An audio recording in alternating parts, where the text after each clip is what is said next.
Thank you, David Ross. You know, David Ross and I went to Syracuse University together. Thank you, David Rhodes, Anthony Rhodes, and members of the board.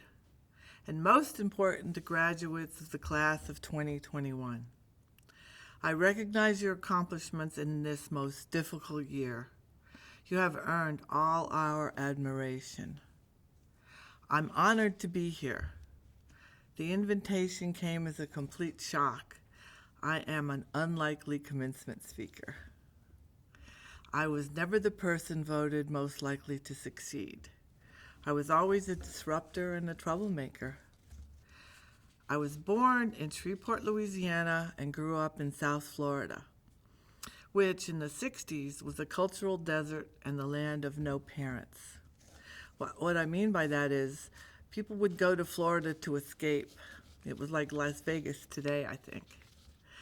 Jim Crow was in full effect. Segregation was everywhere.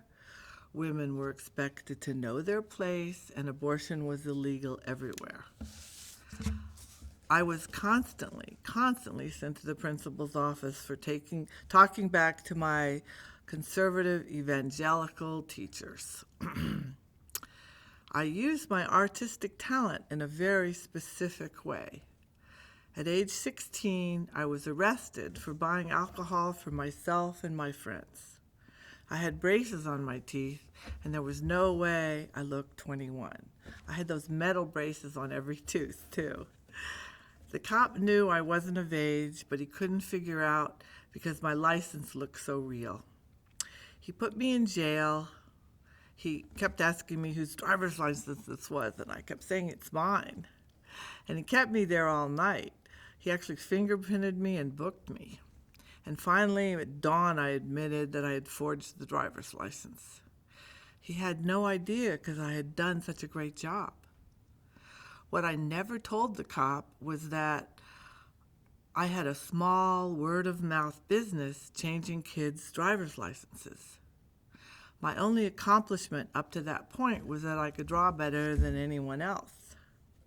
I could draw a typewritten number that looked so real. So word got out that I could forge driver's licenses. Other wayward kids would send me $5, their driver's licenses, and a stamped return envelope. Now, this was my first foray into making any money from art. It only took me 35 years to make another dime in art.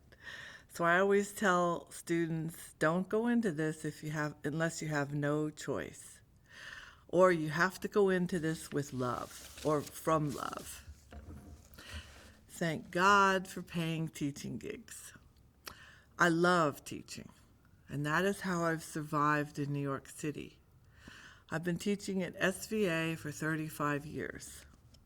I visit my student studios with the goal of being of service. I never want to make someone into a mini mentor or squeeze them into the zeitgeist. The very best advice I can give to young artists starting out is to make your art from love. It always shows if you don't. Follow your strengths. If something comes easily to you, do not disregard it. You know, that painting or the project or that video, sculpture, whatever that came really easy, and because it just flowed out of you, well, that's probably your authentic voice.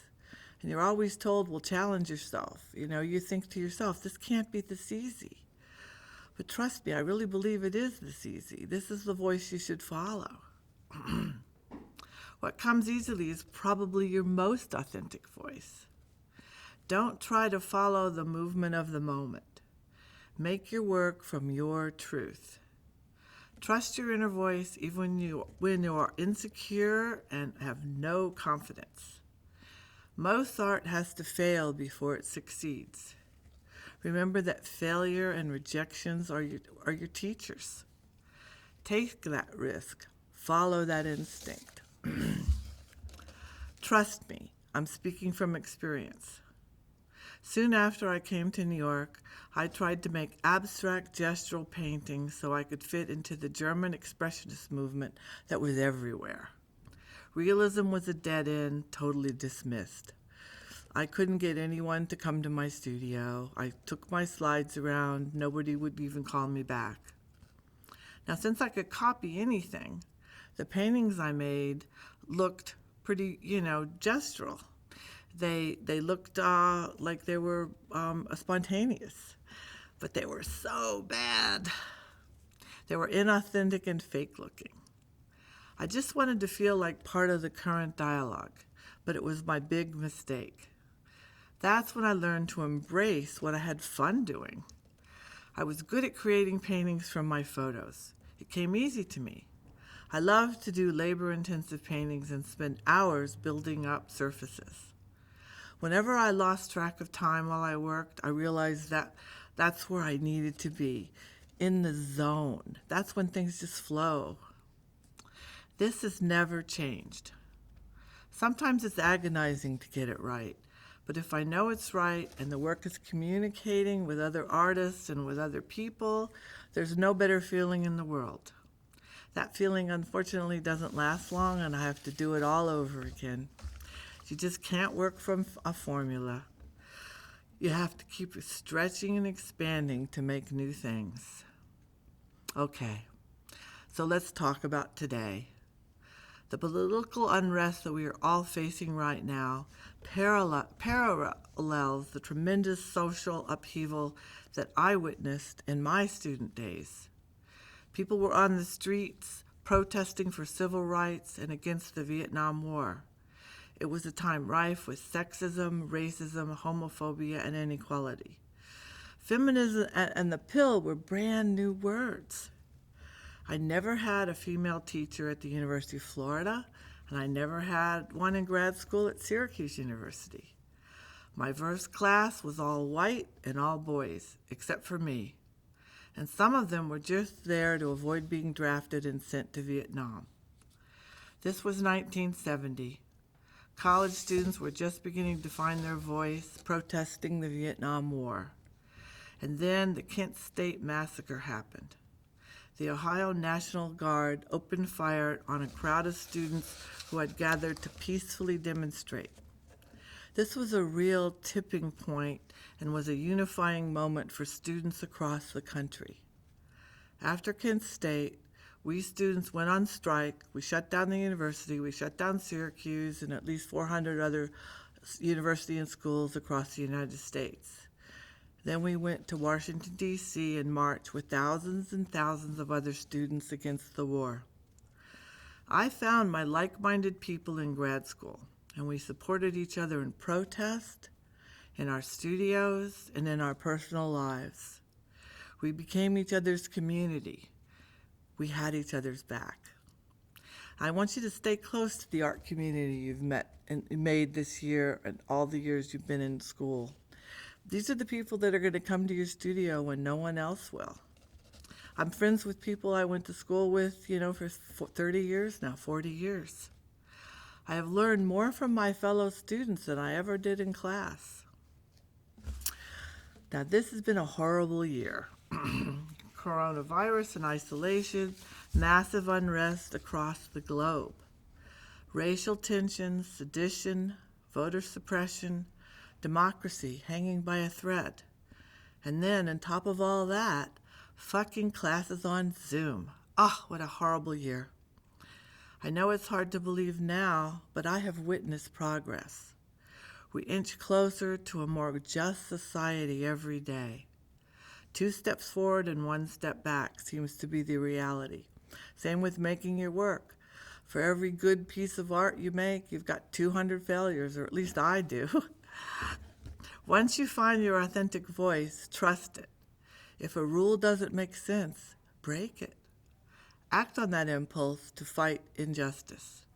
We are artists, and it is our responsibility to break the rules. It's part of the creative process. Change is in the air. Your generation can come out of this awful period and change the world. It takes creative people, inventive people like you to make great art, find solutions, and lead the way. Silence is no longer an option. I'm counting on you. Thank you. Marilyn Minter, as you have said, I feel that my job as an artist is to shine a light on what is. For long-term bravery in your practice and your politics, continually risking failure and opprobrium to reclaim and reconsider what is right there. For your drive to look and look, capturing the intensely human, desiring machine in its glamour and grit, challenging the pervasive suspicion of pleasure. For your particular skill at blending complex technique and current technology across multiple formats, deriving power and reach from the dissonant detail. Finally, for the remarkable bodies of work you have produced through these explorations over 5 decades, richly informed and powerfully felt, which plumb great depths with resonance and directness. For all that you and your many works represent, on behalf of the faculty and board of the School of Visual Arts, it is my pleasure to confer upon you our highest award, the degree of Doctor of Fine Arts. Thank you, David Rhodes and the School of Visual Arts.